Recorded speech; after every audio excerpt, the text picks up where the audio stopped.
समुद्र, सागर, ऐसा लगता है ना कि जैसे अनंत हो, कुछ ऐसा जिसका अंत ही नहीं दिखता। शायद अंत नहीं होता। ऐसी कई सारी चीजें होती हैं जो कभी खत्म नहीं होती, बस समय समय पर अपना रूप बदलती रहती है, जैसे हम, या फिर जैसे कृष्ण।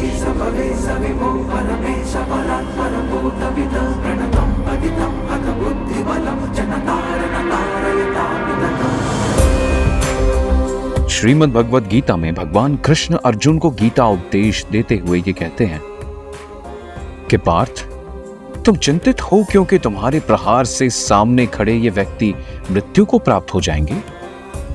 इनका अंत हो जाएगा। किसी का अंत नहीं होता। अंत होगा तो केवल इनके नश्वर शरीर का, जिसका अंत तो वैसे भी निश्चित है। इन सब की जीवन शक्ति, इनकी आत्मा तो अमर है, अनंत है।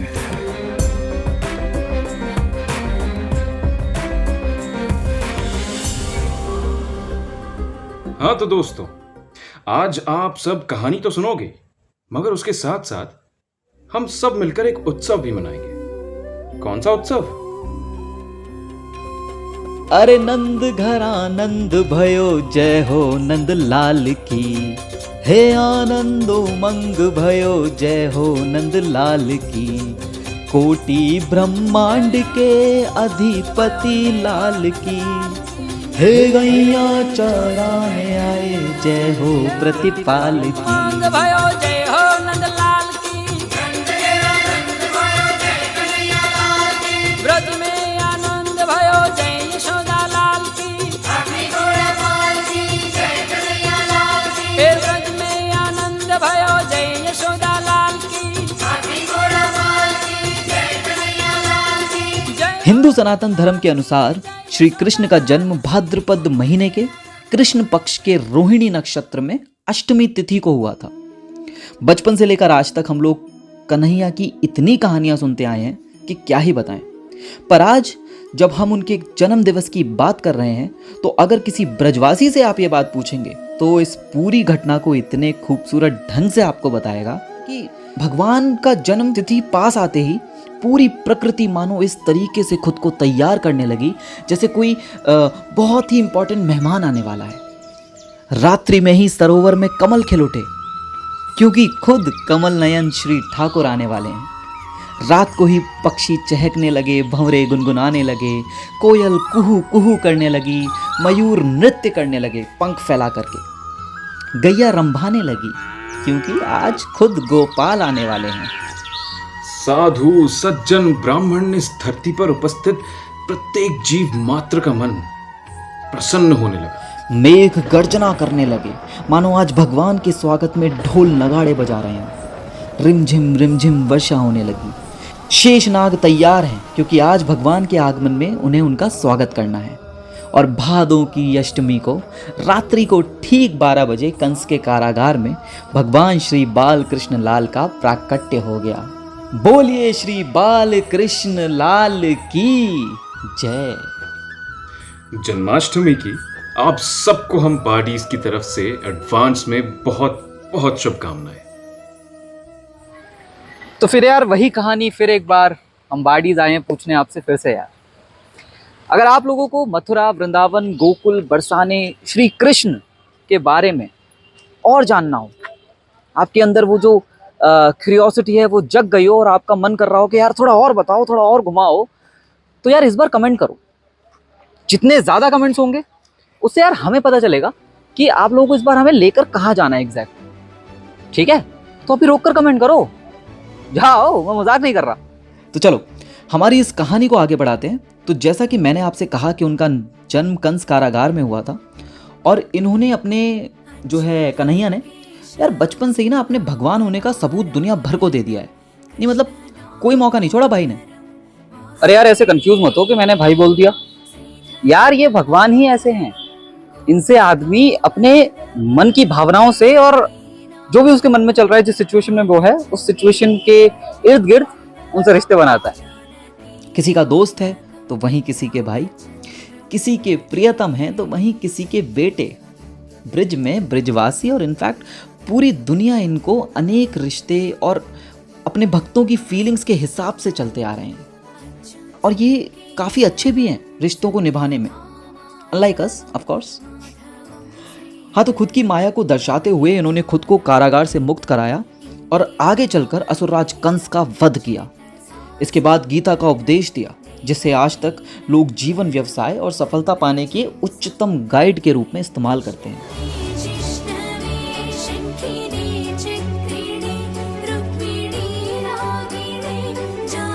तो भैया ये तो हमने आपको जो है बहुत ही फास्ट फॉरवर्ड में ये उनकी ये वाली कहानी सुना दी। अब अगर आपको इस कहानी को थोड़ा और डिटेल और फील में जानना है तो कमेंट बॉक्स में सूचित करें। जब भगवान कृष्ण के द्वारा इस धरती पर जितनी लीलाएं थीं वो जब समाप्त हुईं, तो वो एक रोज किसी पीपल के पेड़ के नीचे बैठकर विश्राम कर रहे थे। इस पूरे वृतांत कहानी का उल्लेख आपको भगवत पुराण में भी मिलता है। तो जब वहां आराम कर रहे थे तो वहां एक बहेलिया शिकार करने आया, जिसको दूर से कुछ जो है चमकता हुआ नजर आ रहा था। अब यार यहाँ एक छोटा सा प्री कंटेक्स्ट दे दूं आपको कि जो नारायण होते हैं ना, उनके पैर के निचले भाग में अथवा तलवे में आपको शंख, चक्र, गदा एवं पद्म की आकृति इंगित मिलेगी, जिस कारणवश वो किसी चमकीली वस्तु की भांति चमकता है। तो उसी चमक को एक हिरण की आंख समझकर उस बहेलिये ने, जिसका नाम जरा था, उसने तीर चला दिया, जो कि जाकर सीधे श्री कृष्ण के पैर में लगा।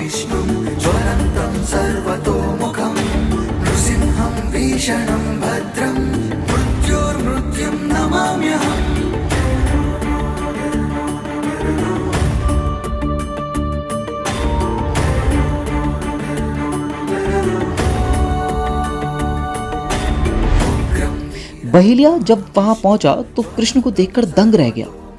वो कृष्ण के सामने रोने लगा और कहा कि मुझसे अनजाने में बहुत बड़ी भूल हो गई है प्रभु। वो अपने मानवीय भावनाओं से ओतप्रोत होकर भावाकुल हो गया। पर कृष्ण ने, जो सर्वव्यापी हैं, उन्होंने उसको शांत कराया कि इसमें तुम्हारी कोई गलती नहीं है, ये तो होना ही था। मेरे जाने का समय आ गया है, तुम केवल निमित्त मात्र हो, मतलब कि तुम सिर्फ जरिया बनकर आए हो। कहते हैं जिस जगह श्री कृष्ण को तीर लगा था वो जगह गुजरात में सोमनाथ के पास स्थित है, जिसे भालका तीर्थ के नाम से जाना जाता है, और यहाँ पर हजारों साल पुराना पीपल का एक पेड़ भी है। पर अब इस कहानी को सुनकर जिज्ञासुओं के मन में दो सवाल आते हैं। पहला, कि जरा नाम का बहेलिया आखिर में था कौन? इस सवाल का जवाब शायद आप में से कई लोगों को पता भी है, लेकिन जिन्हें नहीं पता मैं उनको बताता हूँ कि ये बात स्वयं श्री कृष्ण ने जरा को बताई कि तुम ये मत समझो कि तुमने कोई पाप किया है, ये सब पहले से निश्चित था। विधि का विधान कहता है कि मनुष्य को अपने कर्म का फल भोगना ही पड़ता है। जीवन बदल जाने पर या शरीर के खत्म हो जाने पर उसके फल की हानि नहीं हो जाती। अगर सिंपल भाषा में समझाऊं तो Karma, what goes around comes around. Krishna कहते हैं कि त्रेता युग में जब मैं श्री राम के स्वरूप में था, तब तुम वानरराज बाली के स्वरूप में थे और मैंने तुमको छिपकर तीर मारा था। उसी कर्म के फल स्वरूप आज ये सब घटना हुई है। अब दूसरे सवाल पर आते हैं। श्री कृष्ण जो कि सर्वशक्तिमान है, उनके केवल पैर पर लगने की वजह से उन्होंने पृथ्वी लोक को क्यों छोड़ दिया? तो अगर इसको नॉर्मल भाषा में समझाऊं तो बेसिकली वैसे तुम्हारी मौज है वैसे, है ना? तुम एक कहानी सुनने आते हो और 3-4 सुनकर जाते हो। अरे नहीं, मतलब मजाक कर रहा हूँ, क्योंकि यार मजा तो वैसे हमें भी आता है कहानी सुनाने में। तो कंटिन्यू करते हैं। ये बात है महाभारत की। मुझे पता है कि आप में से कुछ लोग ऐसे भी होंगे जिनको महाभारत की डिटेल्स भी शायद ना पता हो, तो चिंता मत करिए, मैं अपनी पूरी कोशिश करूंगा कि आपको इस तरीके से बताऊं कि आपको कोई प्रॉब्लम ना हो। तो कंटिन्यू करते हैं। तो महाभारत का युद्ध हुआ था पांडवों और कौरवों के बीच। ये लिख लो, यही यूपीएससी में आ सकता है, ठीक है? तो बेसिकली पांडव 5 थे, युधिष्ठिर, भीम, अर्जुन, नकुल और सहदेव। पर हमारी ये वाली कहानी जो है वो भीम के अराउंड है। तो वृकोदर भीम के जो सुपुत्र हैं उनका नाम था घटोत्कच। यार बचपन में एक मूवी भी आई थी ना, जिसमें बहुत प्यारा सा एक गाना था, मैं हूँ घटोत्कच, मैं दुनिया में सबसे निराला। मैं हूँ घटोत्कच, मुझको मेरी मैया ने पाला। धरती हिले, अंबर हिले, उठे जो मेरा गदा। मैं हूँ सबसे निराला। चलो चलो आगे आगे बढ़ते। तो घटोत्कच भीम और हिडिंबा देवी के बेटे थे और घटोत्कच के बेटे थे बर्बरीक, जिनको आजकल आप लोग खाटू श्याम, श्याम बाबा, हारे का सहारा, बाबा श्याम हमारा के नाम से जानते होंगे। तो गाइस, अगर इनके बारे में भी आपको एक डिटेल्ड वीडियो चाहिए तो कमेंट बॉक्स है आपके पास, कमेंट करो। बहरहाल, तो जब महाभारत का युद्ध हुआ था तो अलग अलग प्रांतों से, राज्यों से कई राजा, कई क्षत्रिय आए थे इस युद्ध में भाग लेने। तभी आए थे बार्बरीक, मगर एक वचन के साथ कि ये जो कमजोर पक्ष होगा सिर्फ उनकी साइड से ही युद्ध करेंगे। तो अगर ऐसा होता, ऐसे तो युद्ध में बस यही रह जाते। क्योंकि इनके पास मां दुर्गा के दिए हुए 3 दिव्यास्त्र थे जो कि अमोघ थे। उनका इस्तेमाल करके ये पूरे युद्ध का रिजल्ट ही बदल देते। तो श्री कृष्ण ने इनकी परीक्षा करने की ठानी और कहा कि वहां जो पेड़ है ना, उसके सारे सूखे पत्तों को निशाना बनाना है, पर यार हरे पत्तों को कुछ नहीं होना चाहिए। और ये कहने के साथ साथ एक पत्ता उन्होंने चुपचाप अपने पैर के नीचे दबा लिया। बर्बरीक ने जब अपने तीरों का संधान किया तो उनका वो अमोघ तीर पेड़ पर लगे सारे सूखे पत्तों को लक्ष्य बनाने के बाद श्री कृष्ण के पैर की तरफ बढ़ा और वहां जाते ही रुक गया। नहीं मतलब, अब ये तो सेल्फ अंडरस्टूड बात है ना यार कि उनकी मर्जी के बिना थोड़ी ना कोई अस्त्र उनका कुछ कर सकता है। तो बर्बरीक ने उनसे प्रार्थना की कि ब्राह्मण देव अपना पैर जो है हटा लीजिए, अथवा ये तीर आपके पैर को भेद देगा। ये सुनकर भगवान जो है मंद मंद मुस्कुरा दिए, पर साथ ही साथ उनको बर्बरीक की शक्ति का पूरा अंदाजा हो गया। तभी अचानक आकाश में मां दुर्गा की एक आकृति प्रकट हुई। उन्होंने कहा, वासुदेव, आप मेरे दिए हुए वरदान का अनादर कर रहे हैं। आपके पैर की वजह से मेरा दिया हुआ अस्त्र लक्ष्य भेद नहीं कर पा रहा है। श्री कृष्ण ने अपना रूप धारण किया और देवी से क्षमा मांगी और ये कहा कि मैं क्षमा प्रार्थी हूं देवी, और मैं आपको ये वचन देता हूं कि इस घटना की वजह से मेरे शरीर का सबसे कमजोर और नाजुक अंग मेरा ये पैर होगा, और मेरे इस शरीर को छोड़ने का कारण भी यही कमजोर भाग बनेगा। इसलिए जरा ने भगवान के पैर पर तीर चलाया और इसीलिए भगवान ने इस पृथ्वी को छोड़ने के लिए यह लीला करवाई। यदा यदा हि धर्मस्य ग्लानिर्भवति भारतः अभ्युत्थानम् अधर्मस्य तदात्मानं सृजाम्यहम् परित्राणाय साधूनां विनाशाय च दुष्कृतां धर्म संस्थापनार्थाय संभवामि युगे युगे। जब जब धर्म की हानि हुई है, भगवान श्री नारायण ने अवतार लिए हैं।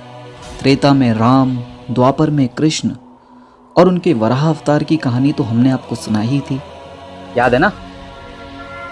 मगर आज हम उनके कलयुग में लिए हुए मोस्ट मर्सीफुल रूप के बारे में बात करेंगे। Shri Jagannath, lord of the universe. Nilanchal निवासाय नित्याय परमात्मने बलभद्र सुभद्राभ्याम जगन्नाथाय ते नमः।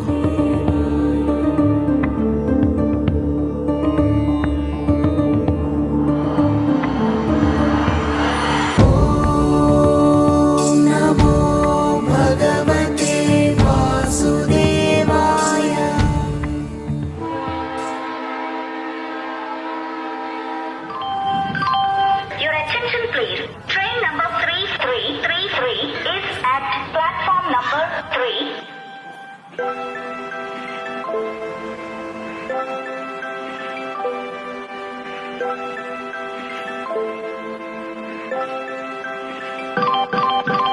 यात्रा दयवाई श्रद्धिക്കുക. Your attention please. Morning guys, कैसे हो? मॉर्निंग। अभी बज रहे हैं 4:40 और अभी हम जस्ट पुरी पे पहुंचे हैं। ट्रेन आके हमारी रुकी है और कसम से बता रहा हूँ, अगर मेरी आंख नहीं खुली होती हम नहीं उतर रहे थे, हम कहीं और थे। ये दोनों तो ऐसे घोड़े बेच के सोए हैं, जबकि घोड़े हैं भी नहीं इनके पास।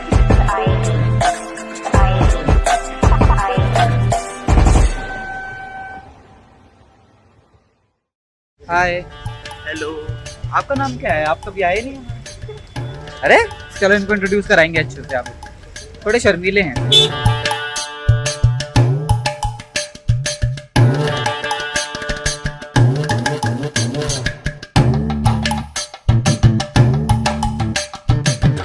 जगन्नाथपुरी में पंडा पकड़ लिया है। ये दोस्तों पंडा हमें कहानी सुनाएगा। माय गॉड, क्या है? मुझे लगता है इन सब में सबसे ज़्यादा जो पंचुअल और सबसे ज़्यादा जो सही समय पे आदमी है वो मैं हूँ दोस्तों, क्योंकि देखिए मैं रेडी हो चुका हूँ, शूज़ पहन लिया है। वहाँ पंडा जी हमारे अभी तक शूज़ को साफ ही कर रहे हैं। Mahabharat, my chance. Mahabharat,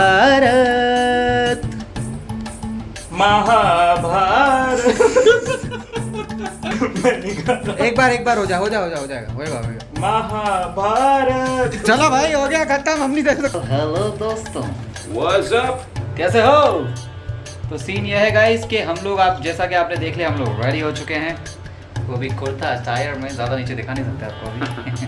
kurta tyre में रेडी हो चुके हैं और हम आए हैं श्री जगन्नाथ धाम, और क्या कहते हैं उसके आसपास हम आपको दिखाएंगे। बाकी जितना भी हमारी कोशिश हो सकती है हम आपके लिए वो करेंगे, उतना तो हमारा हक बनता है, वरना तुम्हारे अंदर इतनी आग तो जला देंगे कि यहाँ आओ और दर्शन करो। बिल्कुल। ठीक है, यहाँ की सारी इंटरेस्टिंग कहानियाँ सुनाएंगे। Yes So wait for us. Yes, you Stay should tuned. Wait for us, you should wait for us, you should wait for us. Bye. Bye bye.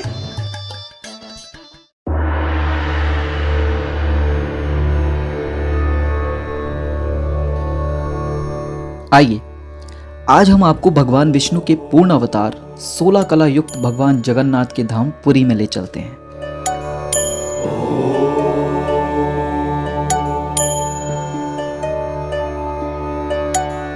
चतुर्भुज जगन्नाथ कंठ शोभित कौस्तभ पद्मनाभ वेद गर्भ चंद सूर्य विलकना जगन्नाथ लोकनाथ नीलाद्रीश परहरी। जैसा कि आपको पता है कि पुरी को देश के 4 धामों में से एक माना जाता है। वहाँ की स्थानीय मान्यता है कि कई वर्ष पूर्व नीलांचल पर्वत पर स्वयं भगवान नील माधव, जो कि खुद जगन्नाथ का स्वरूप हैं, निवास करते थे। एक दिन राजा इंद्रद्युम्न, जो कि भगवान विष्णु के काफ़ी बड़े भक्त थे, उनको रात में भगवान विष्णु ने सपने में दर्शन देकर कहा कि नीलांचल पर्वत की एक गुफा के अंदर मेरी एक प्रतिमा है जिसे नील माधव कहते हैं। अब मैं सारे संसार के भक्तों से मिलना चाहता हूँ, उनको एक भाव से दर्शन देना चाहता हूँ। इसलिए राजन, तुम एक मंदिर बनवाओ और मेरी ये स्वयंभू प्रतिमा वहाँ स्थापित कर दो। अब जो नीलांचल पर्वत था, वहाँ पर एक सबर कबीला था जिसका मुखिया विश्ववासु भगवान का उपासक था। उसने मूर्ति को गुफा में छुपा कर रखा था। वह गुफा में उसकी पूजा करता था। राजा इंद्रद्युम्न ने अपने सेवक ब्राह्मण विद्यापति को मूर्ति लाने का कार्य सौंपा। विद्यापति ने मुखिया विश्ववासु की पुत्री से विवाह कर लिया। कुछ दिनों के बाद जब विद्यापति ने अपने ससुर विश्ववासु से भगवान नील माधव के दर्शन करने की इच्छा व्यक्त की तो पहले तो विश्ववासु ने मना कर दिया, परंतु बाद में बेटी की जिद के कारण उन्होंने हाँ कर दी। विश्ववासु ने विद्यापति की आंख पर पट्टी बांधकर उन्हें भगवान नील माधव के दर्शन कराने ले गए। पर विद्यापति भी चतुराई करके जाते समय रास्ते में सरसों के दाने गिराते गए और बाद में सरसों के दानों के जरिए गुफा से मूर्ति चुराकर वापस राजा को दे दी। मूर्ति के गुफा से गायब हो जाने के कारण विश्ववासु काफी दुखी हो गए। भगवान से अपने इस भक्त का दुख नहीं देखा गया और इसलिए वो राजा के पास से अंतर्ध्यान होकर वापस विश्ववासु के पास चले गए। भगवान के वापस चले जाने से राजा इंद्रद्युम्न इस पूरी घटना से काफी दुखी हो गए और उन्होंने अपने इस कृत्य का पश्चाताप करने के लिए अपने प्राण त्यागने का निश्चय किया। अब जैसा कि मैंने आपको बताया था कि भगवान जगन्नाथ अत्यंत दयावान है। He is the most merciful God on this universe. तो उनसे अपने इस भक्त का भी दुख नहीं देखा गया। इसी कारणवश भगवान उनके सपनों में फिर प्रकट हुए और कहा, राजन, द्वारिका से एक लकड़ी का बड़ा टुकड़ा समुद्र में तैरकर पुरी तक आ गया है। तुम वहां जाकर उसे ले आओ और उससे मेरी प्रतिमा बनवाओ। उसी रूप में तुम्हारे बनाए गए मंदिर में साक्षात प्रकट होकर कलयुग तक अपने सारे भक्तों को दर्शन देता रहूंगा। द्वारिका से बहता आया हुआ वो लकड़ी का टुकड़ा और कुछ नहीं बल्कि खुद भगवान श्री कृष्ण के अवशेष थे। याद है मैंने आपको कहा था कि जब जरा शिकारी के तीर चलाने पर भगवान कृष्ण चोटिल हो गए थे तो उनके अंतिम संस्कार के बाद उनके अवशेषों को, उनकी अस्थियों को एक लकड़ी पे बांध के समुद्र में सिरा दिया गया था। श्री कृष्ण के अंतिम संस्कार के बाद उनके बचे हुए शरीर के अस्थियों को एक लकड़ी पर बांधकर समुद्र में सिरा दिया और लकड़ी का हिस्सा तैरता तैरता पुरी तक आ पहुंचा, जिसको राजा इंद्रद्युम्न ने भगवान विष्णु के आदेशानुसार समुद्र तट से लाने का निश्चय किया। राजा के सेवकों ने उस लकड़ी के टुकड़े को ढूंढ तो लिया, पर वो सब मिलकर भी उसे उठा नहीं पाए। तो राजा ने सबर कबीले के मुखिया विश्ववासु को उस भारी टुकड़े को लाने के लिए प्रार्थना की। तो जब उन्होंने उस प्रार्थना को स्वीकार किया और वो जब उस लकड़ी के टुकड़े को लाने गए तो सबको बहुत आश्चर्य हुआ कि एक अकेले व्यक्ति ने उस भारी भरकम लकड़ी को उठाकर वो बंदा मंदिर तक ले आया। उसके बाद राजा इंद्रद्युम्न ने लकड़ी के टुकड़े की प्रतिमा बनाने के लिए कई कुशल कारीगरों को बुलाया, मगर उन सारे कारीगरों में से वो कोई भी कारीगर उस लकड़ी में छेनी तक नहीं लगा पाया। तब सृजन के देवता भगवान विश्वकर्मा एक बुजुर्ग व्यक्ति का रूप धरकर आए। उन्होंने राजा से भगवान नीलमाधव की मूर्ति बनाने की इच्छा व्यक्त की और अपनी शर्त भी रख दी कि देखो भाई, मैं बना तो दूंगा, मगर शर्त यह है कि 21 दिन तक मैं मूर्ति एकांत में बनाऊंगा और मुझे कोई डिस्टर्ब नहीं करेगा। राजा ने भी उनकी शर्त सहर्ष स्वीकार कर ली। अब लोगों को कमरे के अंदर से आरी, छेनी, हथौड़ी इन सब की आवाज़ें सुनाई दे रही थी, तो लग रहा था कि काम चल रहा है। इसी बीच रानी गुंडिचा, जो राजा इंद्रद्युम्न की पत्नी थी, दरवाजे के पास गईं और उन्होंने नोटिस किया कि कोई आवाज़ नहीं आ रही। अब उसे लगा कि कहीं वो बूढ़ा कारीगर मर ना गया हो। उसने घबराकर राजा को इसकी सूचना भिजवाई कि अंदर से किसी प्रकार की कोई आवाज़ सुनाई नहीं दे रही है। अब राजा इंद्रद्युम्न भी चिंतित हो गए। उन्होंने शर्त को अनदेखा कर दिया और कमरे का दरवाज़ा खोलने का आदेश दे दिया। और जैसे ही कमरा खोला गया तो वो बूढ़ा व्यक्ति दिखाई नहीं दिया किसी को, और कमरे में 3 अधूरी मूर्तियां प्राप्त हुई। भगवान जगन्नाथ और उनके भाई के छोटे छोटे हाथ बने थे, लेकिन उनकी टांगें नहीं बनी थी, और सुभद्रा जी के तो हाथ पांव ही नहीं बने थे। उसके बाद भगवान जगन्नाथ ने उन्हें स्वप्न में दर्शन देकर कहा कि अब से काष्ठ की मूर्ति में ही प्रकट होकर वो भक्तों को दर्शन दिया करेंगे। राजा इंद्रद्युम्न ने इसे भगवान जगन्नाथ की इच्छा मानकर इन अपूर्व प्रतिमाओं को मंदिर में स्थापित कर दिया, और इस प्रकार तब से भगवान जगन्नाथ और उनके भाई बहन इसी रूप में भक्तों को दर्शन दे रहे हैं। जैसे कि आदमी जब अपनी उम्र गुजारने के बाद देह को त्यागता है और किसी नई देह में एंटर करता है, सिमिलरली नवो कलेबर एक ऐसा त्योहार यहाँ उड़ीसा में मनाया जाता है। उसी फॉर्म में भगवान श्री कृष्ण, भगवान श्री जगन्नाथ अपनी देह को त्याग कर एक दूसरी देह में जाते हैं। पुरी में वास करने वाले श्री जगन्नाथ हर 14 से 19 साल में मृत्यु में समाकर फिर जन्म लेते हैं। भगवान के भाई बहन माता सुभद्रा और प्रभु बलभद्र भी इसी बदलाव में से गुजरते हैं। यह परंपरा, जिसे नवकलेबर कहा जाता है, पिछले कुछ 400 सालों से चलती आ रही है। जब हर 14 से 19 सालों में धार्मिक कैलेंडर में एक महीना जुड़ता है, तब नवकलेबर होता है।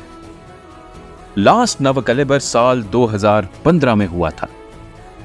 इसमें एक खास नीम के पेड़ को ढूंढा जाता है, जिसे दारू ब्रह्म कहते हैं। पेड़ को ढूंढकर सेलेक्ट करने के भी कुछ स्पेसिफिक क्राइटेरियाज हैं। इन पेड़ों में घोंसले नहीं होने चाहिए, एक चींटियों के घर का पहाड़ और पास में एक सांप होना चाहिए, जो पौराणिक मान्यताओं के हिसाब से वहां का रक्षक माना गया है, और ये दोनों का प्रेजेंस विष्णु का प्रतीक माना जाता है। इन पेड़ों को सोने चांदी के कुल्हाड़ी से काटकर पुरी भिजवाया जाता है। फिर एक विशेष रात को सरकार पुरी में अंधकार की घोषणा करती है, और कुछ खास पुजारी आंखों पर पट्टी बांधकर कोई रहस्यमय चीज शास्त्र विधि से पुरानी मूर्ति से नई मूर्ति में स्थानांतरित करते हैं। इसे ब्रह्म पदार्थ कहते हैं। कुछ का मानना है, और जैसा कि हमने आपको स्टार्टिंग में बताया, कि ये कृष्ण के नश्वर अवशेष है। कुछ लोग बुद्ध के अवशेष भी मानते हैं। कुछ कहते हैं कि ये एक पवित्र आभूषण है या फिर कोई दुर्लभ पदार्थ। कुछ अफवाहें इसे कोई तांत्रिक यंत्र या किसी तरह की परालौकिक वस्तु भी समझते हैं। ये विधि कंप्लीट होने के बाद पुरानी मूर्ति को मंदिर के प्रांगण में ही होली वैकुंठ में पाताल कर दिया जाता है। जगन्नाथ मंदिर में इतिहास में विदेशी आतंक्रांतों ने कई बार हमले करके इसको अपवित्र किया, पर इन सब के बावजूद हमले होते रहते हैं। धर्म और जाति की लड़ाइयां आती जाती रहती है, पर वो दिव्यता जो विकृत और मुस्कुराते हुए पुरी के जगन्नाथ में बसी है, वो एक आकार से दूसरे आकार में बदल जाती है और जीवित रहती है। दोस्तों, आज हमने आप लोगों को स्पिरिचुअल हिस्ट्री की कहानी, उसकी जर्नी पर लेकर गए। ये हिस्ट्री, ये कहानी हमारा पास्ट ही तो है, हमारा इतिहास है। हम हर सेकंड कहानियों से घिरे हुए हैं। भगवान श्री कृष्ण की जो प्रेजेंस है वो आज के टाइम में आपको कहानियों के जरिए ही तो मिलेगी। श्रीमद् भागवत पुराण कहानी ही तो है। जरूरी नहीं है कि जो चीज हमें दिख नहीं रही है तो इसका मतलब ये नहीं कि वहां कुछ नहीं है। जैसा कि मैंने पहले भी कहा था कि कृष्ण से व्यक्ति अपने मन के भाव के हिसाब से रिश्ते बनाता है। किसी के लिए भगवान है तो किसी के लिए नहीं। मेरी समझ में श्री कृष्ण को भगवान की मोहर लगाकर मनुष्य और धरती से अलग नहीं करना चाहिए। He is biologically born and brought up on this earth. वो एक अपार बुद्धि, ऊंचे सिद्धांतों से जन्म लेकर इस धरती पर चलने वाले इंसान हैं।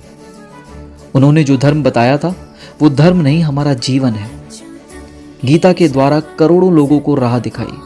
उनसे बढ़कर गुरु और कौन हो सकता है। रक्षा के लिए समुद्र के बीच में द्वारका नगरी बसा दी। उनसे बड़ा आर्किटेक्ट कौन हो सकता है।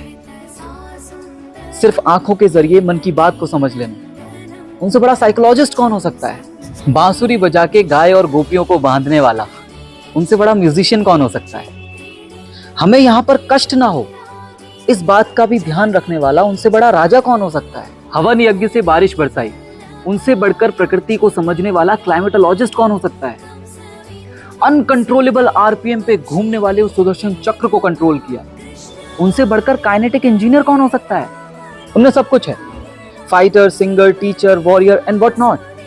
ही is everything. His aura is eternal. He is more than god to us. We worship his excellence. जय जगन्नाथ। जय जगन्नाथ। तो दोस्तों देखो, आपके वाडीज ने जो है काम कर दिया अपना। हमने हमारा रोल प्ले करा है, अब जो है इनको इनका रोल प्ले करना चाहिए। हमने हमारी जितनी भी हैसियत थी, जितनी भी हम ज्ञान अर्जित कर पाए, उसके थ्रू आपको ये कहानी सुनाने की कोशिश की। आपसे बस बदले में यही रिक्वेस्ट है, इतना ही चाहते हैं कि आप ये कहानी को अपने घर वालों के साथ, अपने छोटे भाई बहनों के साथ, अपने कलीग्स के साथ शेयर करो। उनको बताओ कि ये कहानी क्या है, सारी चीज़ों से। क्योंकि कहानी से क्या है, एक जुड़ाव होता है आदमी का। आप जुड़ जाते हो उस चीज़ से, उस किरदार से, उस जगह से।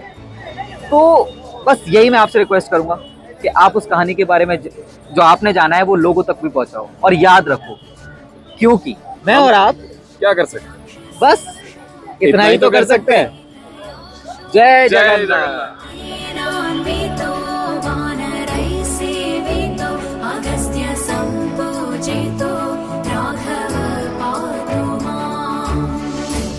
तो भैया, ये थी आज की कहानी। मैं उम्मीद करता हूँ कि आपको ये कहानी पसंद आई होगी। और अगर पसंद आई है तो प्लीज़ अपने वो प्रेशियस कमेंट्स है ना, वो प्लीज़ हमें लिखकर ज़रूर भेजिएगा, उससे हमको अच्छा लगता है।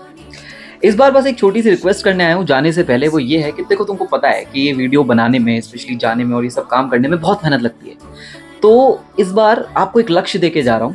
वो लक्ष्य देखो आपको पूरा करना है, ठीक है। और वो लक्ष्य है कि इस वीडियो को 300 लाइक्स दिलवाने हैं। तो जो भी देख रहा है प्लीज़ एक लाइक ज़रूर छोड़ के जाना। बहुत बड़ा लक्ष्य नहीं दे रहा हूँ, तो ठीक है, ये वाला काम कर दो। हमारी मुलाकात फिर होती रहेगी एक नई कहानी, एक नई जगह के साथ। जय जगन्नाथ।